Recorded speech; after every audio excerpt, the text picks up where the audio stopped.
revoilà après une courte pause, sans doute une petite récréation pour vous. Et nous attaquons comme tous les jours par le calcul mental.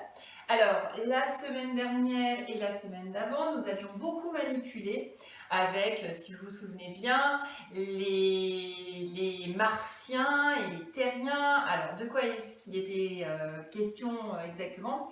Nous avions des martiens qui débarquaient sur la Terre et lorsqu'ils voulaient repartir chez eux, ils pouvaient emmener 2 terriens avec eux. En fait, on avait vu que c'était le début du travail sur les doubles. Donc un double, on avait défini ensemble ce que c'était. Bien tout simplement, c'est 2 fois la même chose. Donc le double de 1, eh ben, c'est 2 fois le nombre 1. Donc c'est-à-dire le nombre 2. 2 fois 1, 2 fois le nombre 1. Une fois, 2 fois.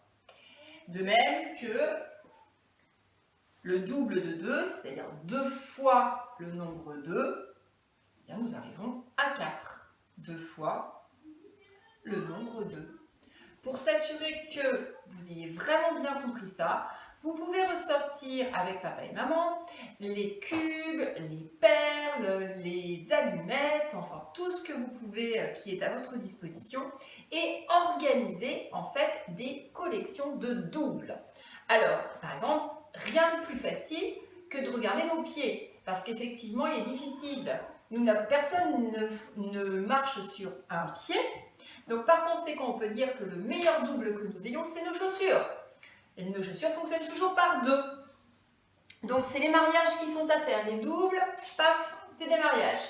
Le double de 1, c'est 2. Le double de 2, c'est 4. Le double de 3, c'est 6. Le double de 4, c'est 8. Le double de 5, c'est 10. Donc pour essayer de faire ça pour que ce soit le plus concret possible, ce que je vous propose, c'est de prendre votre cahier jaune et nous allons construire ensemble la trace écrite. Donc pour ça, il faut de nouveau retourner dans le dossier qui est dans toutemonannée.com et récupérer la trace écrite des doubles. Comment ça se présente? Vous avez le titre à découper et à coller dans le cahier jaune. Donc, il s'agit des doubles. Et ensuite, vous allez récupérer ceci. Vous voyez qu'à chaque fois, j'ai écrit les nombres 2 fois. Le double de 1, le double de 2, 2 fois le nombre 2, 3 fois le nombre, 2 fois le nombre 3, 2 fois le nombre 4, 2 fois le nombre 5. Alors vous allez la voir sous cette forme. Ce que je vais vous demander, avec votre paire de ciseaux, c'est de découper à chaque fois les fenêtres des nombres. Il va falloir garder au milieu, finalement, la partie qui est grise. Vous allez vous retrouver avec ceci. Ça fait des petits caches, des petites fenêtres. Vous savez que moi, j'aime bien ça. Les leçons à manipuler. Une fois que vous avez fait ça pour tous les nombres jusqu'à 10 plus 10, vous retrouvez avec une espèce de colonne vertébrale, un monstre avec 10 pattes. Voilà. Et donc, vous collez dans votre cahier que la partie qui est grise. Voilà. Donc, vous allez pouvoir plier vos petites fenêtres et en utilisant vos cubes, vos perles, des pois chiches si vous en avez, tout ce qui vous passe sous la main, eh bien vous allez pouvoir construire les collections afin de pouvoir me dire quel est le double du 1. Donc 1 plus 1, on met sur le cahier. Donc imaginons que vous ayez la page du cahier qui soit là, tac tac.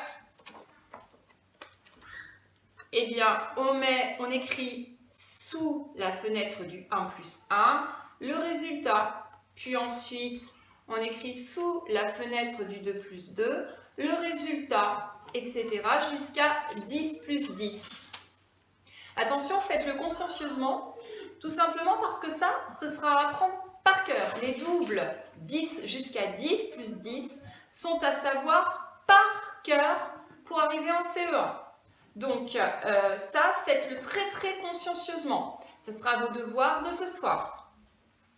Voilà. Une fois que ça c'est terminé, vous gardez votre cahier près de vous parce qu'il peut vous être utile. Et vous allez prendre votre cahier Jocatop, votre fichier Jocatop, des calculs, donc c'est-à-dire celui-ci. Et vous allez l'ouvrir à la page 33. Donc la page 33, elle ressemble à ça. Et vous allez me faire les exercices, donc de tous les exercices de cette page. Le 1, le 2 et le 3. Je vous demande de faire uniquement cette page-là pour aujourd'hui. Lorsqu'elle est faite, s'il vous plaît, n'oubliez pas de mettre la date et votre prénom. Exceptionnellement, je sais qu'ils sont dans un fichier, mais là, encore une fois, nous ne sommes pas ensemble. Donc, je vais recevoir les fiches les unes après les autres. Il faut que je sache à qui c'est. Donc, s'il vous plaît, vous me mettez la date, vous me mettez votre prénom et vous demandez à papa et maman de scanner ou de prendre en photo et d'envoyer votre travail sur l'adresse mail donnée, cpstjoseph28@gmail.com. Voilà. Donc, vous faites très très consciencieusement cette page-là. Et je n'en demande pas plus pour aujourd'hui. Pas plus, pourquoi? Parce que nous avons encore un autre travail qui nous attend en mathématiques et il s'agit cette fois-ci de revenir sur la géométrie et les quadrillages. Alors la semaine dernière, nous avons travaillé déjà sur les quadrillages et nous avions vu que dans un quadrillage, il y avait non pas des carrés comme vous me l'aviez dit, mais des cases. Des cases avec des colonnes. Donc colonne, c'est vertical, souvenez-vous, quand je me tiens debout. Et des lignes horizontales lorsque je suis couchée. Ça, on en avait parlé aussi. Donc colonne et ligne. Et qu'à l'intersection, c'est-à-dire au croisement de ces lignes et colonnes, eh bien nous avions des nœuds. Et si vous vous souvenez bien, c'était comme ça que l'on se repérait sur un quadrillage. Donc, une fois, si vous avez besoin, vous pouvez reprendre votre cahier jaune dans lequel nous avions noté ce vocabulaire de géométrie et relire ces notions-là. Avant de prendre votre fichier Jocatop de géométrie, qui est donc celui-ci, c'est le grand, c'est le plus grand. Et je vous demande de prendre la page 24.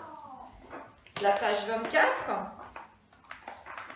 où on vous donne un exemple tout en haut de la page, en vous expliquant comment on se réfère. Donc, qu'on regarde toujours la ligne avec les lettres et qu'ensuite on regarde les colonnes avec les chiffres. Et que en fonction, tac tac, c'est comme un jeu de bataille navale.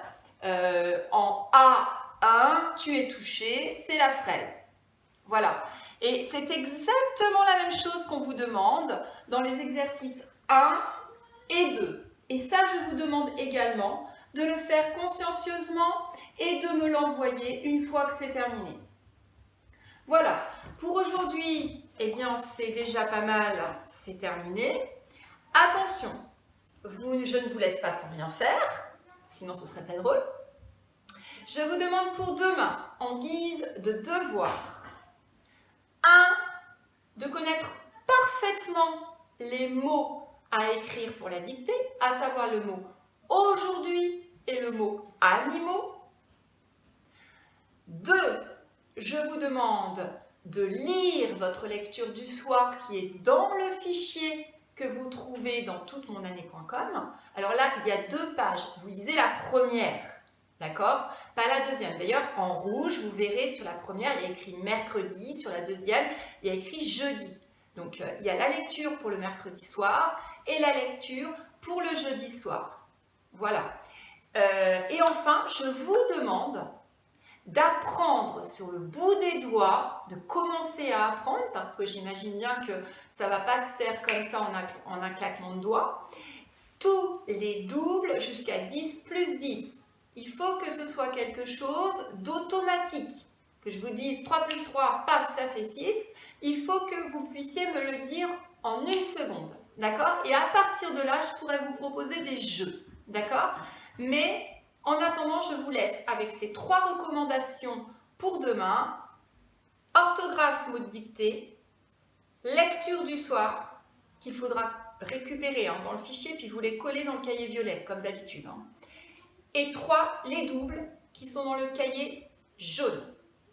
Je vous souhaite bon courage et je vous dis à demain!